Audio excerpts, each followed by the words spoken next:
Hello नमस्कार साथियों, स्वागत है आप सभी का। मित्रों, मैं आप सभी के समक्ष पुनः उपस्थित हूँ कुछ महत्वपूर्ण प्रश्नों को लेकर के। और ये प्रश्न है, जैसा कि आप सभी देख पा रहे हैं, UP TGT Hindi 2013 UP TGT Hindi 2013 के बने हुए प्रश्न हैं। और इसके पहले यदि आप सभी UP UP TGT UP TGT UP TGT Hindi में संस्कृत साहित्य एंड व्याकरण से जो प्रश्न बने थे, यदि आप इनका प्रीवियस ईयर क्वेश्चन पेपर देखना चाहते हैं कि प्रश्न किस तरह से बने थे, तो 2021 से लेकर के 2001 तक इसी चैनल पर प्लेलिस्ट बना दी गई है, आपको क्लास मिल जाएगी। और आज की क्लास में हम देखेंगे पीजीटी हिंदी 2013 के प्रश्न, किस तरह से प्रश्न बने थे परीक्षा में। तो हमारा जो पहला प्रश्न है, ये है, किस कवि की वाणी नारिकेल फल के समान है। ऑप्शन ए है खटखर पर, भर्तृहरि, कालिदास, भारवी। तो इसमें जो करेक्ट आंसर है चारों ऑप्शन में से, हमारा डी वाला ऑप्शन हो जाएगा भारवी। क्या होगा? भारवी होगा। तो नारिकेल फल के समान, भारवी। करेक्ट आंसर हमारा क्या हो जाएगा? डी हो जाएगा। अगला प्रश्न है शब्दार्थों सहितो काव्यम। मोस्ट इंपॉर्टेंट क्वेश्चन है, शब्दार्थों सहितो काव्यम किसने कहा है? ऑप्शन ए है भरत, बी है विश्वनाथ, सी है भामा और डी है जगन्नाथ। डी है जगन्नाथ। तो इसका जो करेक्ट आंसर हो जाएगा शब्दार्थों सहितो काव्यम, तो ये हो जाएगा भामा। करेक्ट आंसर हमारा क्या होगा? सी हो जाएगा। करेक्ट आंसर हमारा क्या बनेगा? सी बनेगा। ठीक है, अगले प्रश्न पर चलते हैं। प्रश्न संख्या 3 देखते हैं। इस प्रश्न धातु के लंग लकार के मध्यम पुरुष में दिए गए रूपों में गलत कौन सा है? देखिए, 3 इसमें सही है और एक गलत है। जो गलत है वही हमारा आंसर होगा, उसी को हमें चूज करना है। तो अस्पृश्य, अस्पृश्यताम, अस्पृश्यतम, अस्पृश्यत, है ना। करेक्ट 3 का करेक्ट आंसर क्या होगा? गलत रूप को हमें चूज करना है। अस्पृश्यता, अस्पृश्यत, अस्पृश्यताम। करेक्ट आंसर हमारा यही हो जाएगा, बी हो जाएगा। अगला हम देखेंगे 4 नंबर के प्रश्न को। स्वस्त्र शब्द के चतुर्थी विभक्ति में दिए हुए रूपों में गलत कौन सा है? स्वस्त्र शब्द के चतुर्थी विभक्ति में दिए हुए रूपों में कौन सा गलत क्वेश्चन है, ये हमें देखना है। गलत प्रश्न है ना। स्वस्त्र से स्वसु, स्वसु, स्वश्रभ्याम, स्वश्रभ्या, है ना। थोड़ा सा उच्चारण ध्यान देंगे करते समय। तो 4 नंबर का जो प्रश्न है, इसमें गलत क्वेश्चन हमें देखना है कि हमारा गलत क्या है। तो स्वसु यानी कि जो बी है हमारा, यही गलत है। ठीक है, तो यही हमारा आंसर हो जाएगा, क्योंकि गलत कथन पूछा है, गलत शब्द को पूछा है।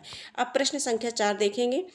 इस प्रश्न धातु के लिट लकार के मध्यम पुरुष के दिए रूपों में गलत कौन सा है? देखिए, 2013 में किस तरह से प्रश्न बने थे कि 3 ऑप्शन सही है हमारा, एक ऑप्शन गलत है और उसी को हमें बताना है। ऑप्शन ए है स्पृश्यसी, बी है स्पृश्यावह, सी है स्पृश्यत और डी है सी है स्पृश्यथा और डी है स्पृश्यत, है ना।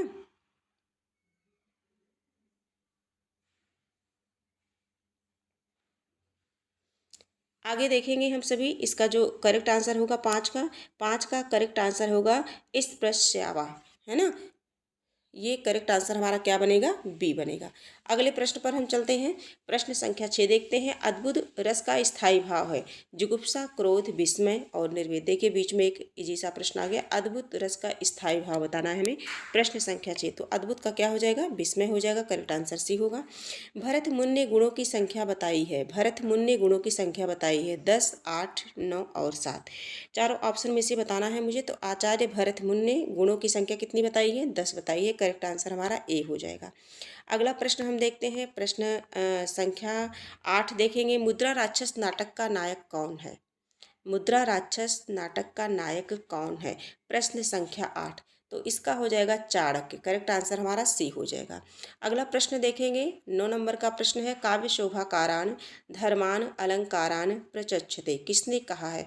विश्वनाथ, भरत, जगन्नाथ, दंडी, है ना। 9 नंबर का प्रश्न है और इसका करेक्ट आंसर हम सभी को देखना है, हमारा क्या होगा? काव्य शोभाकारान धर्मान अलंकारान प्रचक्षते, यानी कि दंडी का ये है। कथन किसका है? दंडी का है। करेक्ट आंसर हमारा डी हो जाएगा।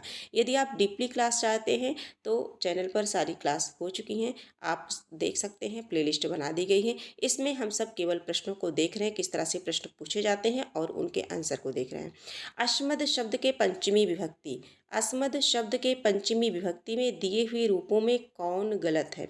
गलत कौन सा है? मत आवाभ्याम अस्मत् अस्मभ्यम। देखिए अस्मत् और युष्मत् दोनों के रूप इम्पॉर्टेंट है परीक्षा की दृष्टि से, आप सभी देख लीजिएगा।